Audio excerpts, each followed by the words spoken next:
ng utang na loob sa Duterte.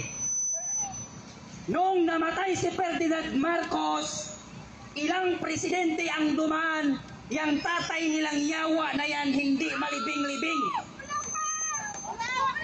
Ngayon, naging presidente si Rodrigo Roa Duterte, ipinalibing ang kupal na tatay mo, Marcos. Ipinalibing ang tatay mo. Ngayon napalibing ang tatay mo at ikaw ang naging presidente ng Pilipinas. Wala ka mang utang na loob. Ikaw man yung unang bumira sa Duterte administration.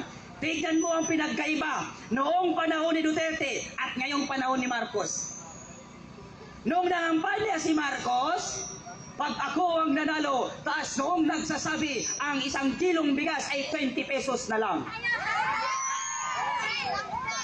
Ngayon siya ay naupo sa pagkapangulo. Ang 1 kilong bigas naging 60 pesos. Mas lalong mahal, no?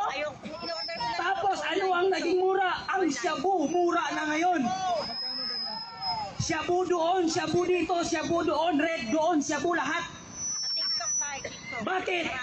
Kasi bangag ang ating Pangulo, adik na adik pa rin ang pinamumunuan. At ang mga adik ngayon, hindi na sila natatakot. Tinatawanan na nila ang presidente. Bakit nila tinatawanan?